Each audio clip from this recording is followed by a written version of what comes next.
welcome to another segment of Baku Briefs with Earth Now Media, communicating impact for climate, nature, people, and development. New day, new inspirations. We bring you the freshest content live from Baku, change makers in their own perspectives, telling us the little and big things that are in their communities, how it's bringing about transformation and ways we can draw inspiration and support systems across Africa and indeed across the world. Joining me today is amazing young Africans, both coming from Uganda, Emmanuel and Rosette. Yes. Got that correct?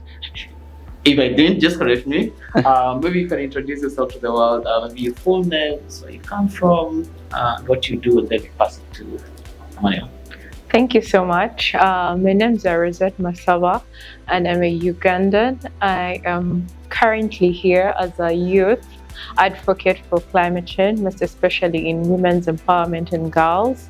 And I'm doing so much with the Cavendish University Climate Change Hub that has so many students who are interested in climate change solutions and are creating sustainable projects at the hub. So I'm so glad to be here at COP29 and represent them. Oh, amazing. So I'll be correct to say you're a gender and youth climate advocate? Yes, please. Amazing. Well, we'll get back to you. But over to you, Emmanuel. Maybe a bit about who is this guy? What does he do? Where does he come from? This guy is a simple guy. For just purposes of our viewers, my name is Emmanuel Mulisa. I am the focal person, the youth focal person at the Ministry of Water and Environment, specifically the Climate Change Department. So I've been charged with coordinating engagements with all youth groups, youth organizations, both youth-led and youth-focused, and seeing to it that whatever work they do is synergized, or whatever is coming from the ministry, whatever information, whatever technical guidance, whatever resources that are available are distributed, and then they reach the target audience, which is the youth group. So I've been working as a youth focal person for the past 2.5 years. Wow, amazing. And Emmanuel, of course, water, land, nature, these are very critical resources across Africa. Yeah. If you could reflect to us how the interaction has been for you, like managing such a big docket and especially bringing in that youth perspective, how has it been for you and what are some of the milestones you guys have had? Wow. I'll begin with, first of all, this understanding of these shared resources, these natural resources. Basically, like I've always mentioned, when, for example, a forest is cut down in, let's say if Brazil woke up and said they would cut down the Amazon, it wouldn't affect only Brazil. It affects us globally because the importance of the Amazon forest is not just important to Brazil, it's important for all of us in the world. Bringing it to the context of East Africa, if we mismanaged River Nile as Uganda, because it starts flowing from Uganda, if we mismanaged it, so many countries would be affected. So even still with the Lake Victoria itself that we share as East African countries, if we mismanaged it, say for example, from the perspective of Uganda, so many countries would be affected. Even if we cut down Mabira forest, whatever we do with our natural resources, the understanding is they don't only benefit us as Uganda, they benefit so many other countries and the globe at large. So that is why there has to be increased synergies to see how we protect our resources. We increase our support to protect our resources, our natural resources, and that is why we leverage on the youth power to see to it that these youth grassroots movements are not just whistleblowers in case of any damage to our natural resources, but also participate in the conservation of these resources, participate in educating communities at large. So we need to leverage this youth power to see that we protect our natural resources jealously. Yeah, and definitely a critical, clear role that you're playing in terms of merging government, youth and communities across Uganda, and of course the big debate that you're holding. And that brings me back to Rosette. I mean, your wonderful brother is actually planted in the ministry to ensure that your rights, your power, your engagement is meaningfully incorporated into the system. And the truth is, it's also the local farmer, the local youth, the woman at the grassroots who interact with these natural resources. They have to go fetch water, and the ecosystems is not in tandem. they are suffering. They won't get the waters, right? They won't get the resources. So how do you see meaningful engagement of women and youth looking like to ensure the governance and good use of the natural resources that you guys have in Uganda? Thank you so much for that question. As an observer here at COP29, I have literally seen the front line, like of our leaders who are gathered here. We have 6 presidents out of the 78 who are women, and that's not a good look because we need to amplify women's representation at the decision-making levels so that women across the globe, most especially in vulnerable communities in the global south, their voices are well represented by their leaders here at the summit or here at the conference. And me as a woman's advocate, I'm here to amplify my voice. I'm here to remind girls across the world in these indigenous communities that your voice matters, whether it's in biodiversity, whether it's in water or food system, our voices count, and we should include women. Women have the ability to create solutions. They can be partners in climate change solutions. They can also be involved at the decision-making table. So I'm so glad to see some women activists here, youth pushing their voices for these communities where women and children are the most vulnerable.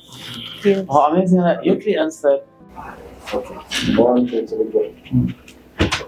Rosette, still on gender, and I know you've mentioned about it, the bit of or little representation of women leadership. I mean, 6 out of 78 women leaders for the world are here today. But let me just speak a bit more about the essence of gender. Why must we have gender as a mainstream agenda as such key global status? I think gender is very important, mostly when we say gender equality and fairness. We need women's representation here at COP29 because women's voices and girls across the globe matters.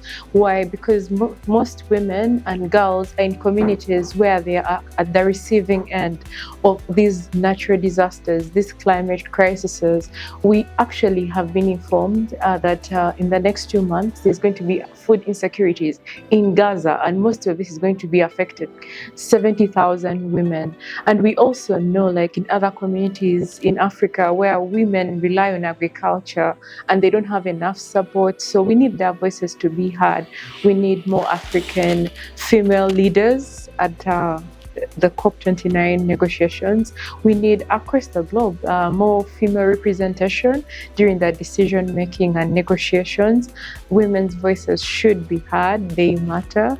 So I'm really here to observe and hope that during COP30 we have a bigger representation of women here at COP29.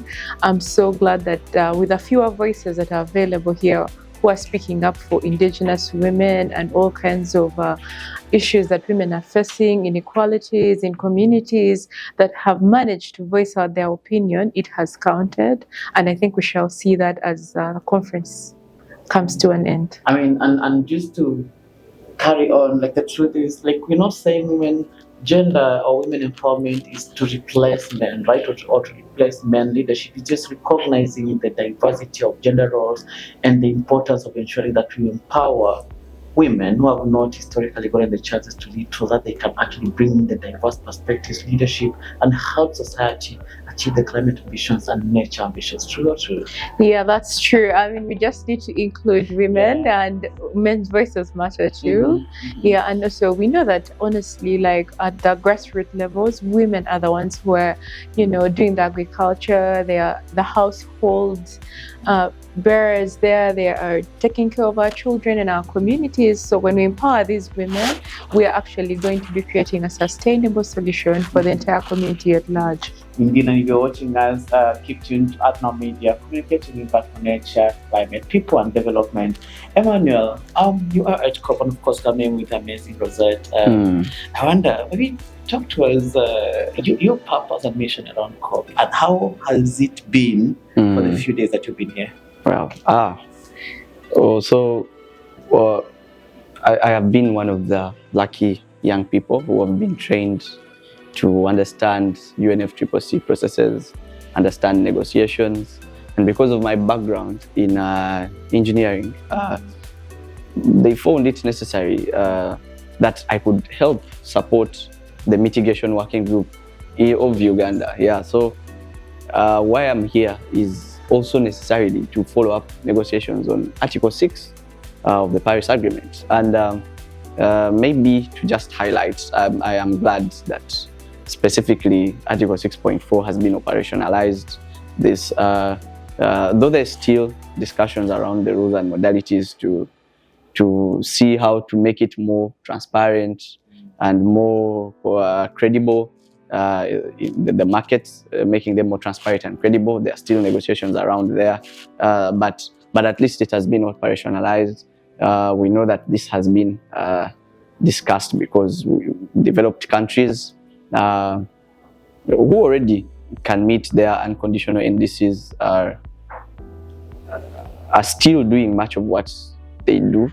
They are still emitting, but even still, they have the technology, they have the finance, they have the capacity. But then us, the developing and the underdeveloped, we don't have the technology, we don't have the capacity, we don't even have the finance. So, but we still need all these. And why we have these markets in place is that we can be able to trade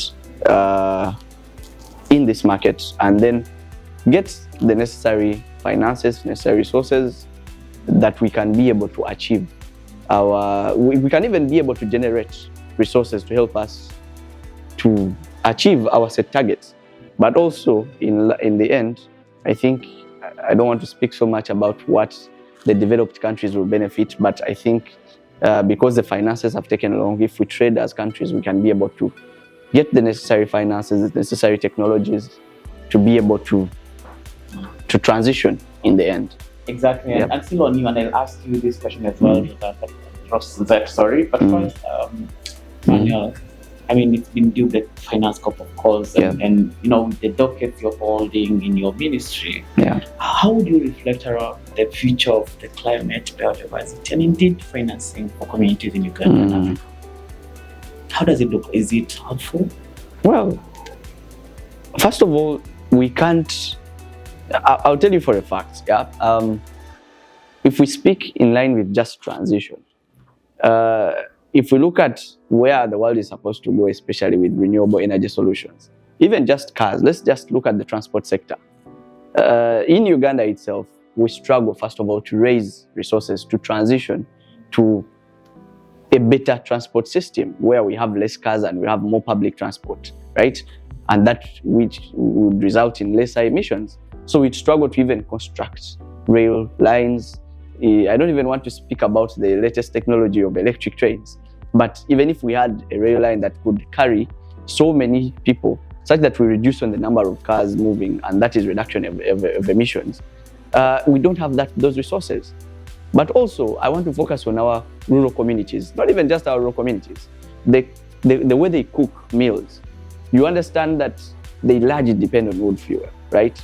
They largely depend on wood fuel, and that is because they cannot afford probably to use more cleaner and safer cooking mechanisms like the LPG, like electricity, because they can't really afford electricity.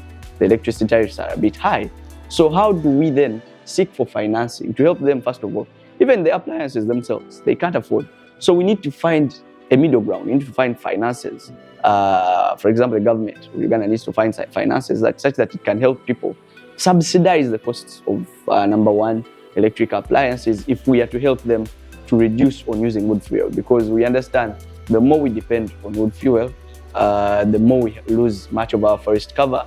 And we all know the importance of forest cover. It is a carbon sink, right? So that is in itself a danger to our public health if we don't reduce on the cutting down of trees for just cooking, because there is no community where they don't cook. There is no family that doesn't prepare meals. So we need to help. We need these finances, first of all, to protect our biodiversity, the ecosystems in the forests, but also we need these finances to help subsidize some of the costs of for example, electricity, the LPG, and so many other newer technologies and fuels that are safer and cleaner that can help us in our just transition. Thank you. Indeed. And from a perspective of a woman leader, a youth as well, and a grassroots mobilizer, what would be your reflection, Rosette? What's the future of climate biodiversity and financing locally led solutions? Are you seeing an opportunity? I think there is a gap, and it's just an opportunity for the private sector to join the funding and fund more women-led organizations, and honestly, like, contribute towards efforts of a sustainable future for us all. But as I reflect on this scope, I'm just glad again, like, the female representation that's present, because it matters. And when we say that the climate crisis is not gender neutral and it's affecting mostly women and girls, we're not saying it doesn't affect everyone else, but it's like they're the receiving end of all these climate crises and disasters. So their women's voice matters, and it needs to be counted. And I really hope, as the funding comes in, some of these grassroots organizations are able to receive some of this funding. Yeah, exactly. And great that all voices matters, and government leadership is needed as well. Hearing from the amazing Emmanuel and Rosette, all the way from Uganda, seeing the connection between government, civil society, grassroots, and what we need to each do to bring these solutions home and take action on our climate systems. Finally, as you bring it to a close, I want to just get a bit of a reflection from both of you. What would your final message be to that girl, that woman, that farmer, that young person who is watching you from anywhere in the world? Look at that camera and inspire the world in your words. Yeah, my message to every young girl or woman at the grassroots level is to kindly use your voice. Speak at your community gatherings. If you can be able to find a university that's involved in climate change, or an non-government organization, or a ministry of like water and environment, kindly bring your solutions forward. You could get funded, you could get access to knowledge and resources. Your voice matters again, no matter which village or sub-county or district you're from, or any part of the world. Your voice matters, and it's very important for the negotiations here at COP29. Wow. Thank you. Find your voice, join supportive communities. Emmanuel, what would your last word be to the world? I wouldn't call it my last word. I know. Yeah, but if there is any reason we should join this movement, this climate movement, if there is any reason that we should support our countries, we should support our communities in conserving our biodiversity, conserving our environment, that is because that is our source of livelihood. Without a safe and clean environment, we don't have health. We shall all die. So if we live and ignore our environment to die, or to be to suffer all these consequences of our human activities, or these consequences of the decisions we make, then we shall also lose in the end. It is not sustainable. So if not for anything else, at least let's join the movement to protect and conserve our environment, because our livelihoods depend on the safety of our own environment. Thank you so much. Let's take care of the environment for our own safety, for our own livelihood. Amazing feedback from really change makers across the world. Joining us here in Baku to really inspire the world, share their perspectives, and really encourage the reach of solidarity across Africa, across the world, and indeed across grassroots. Stay tuned on our media platforms, communicating impact for climate, nature, people, and development. Until next time, it's been a wonderful pleasure. Impact.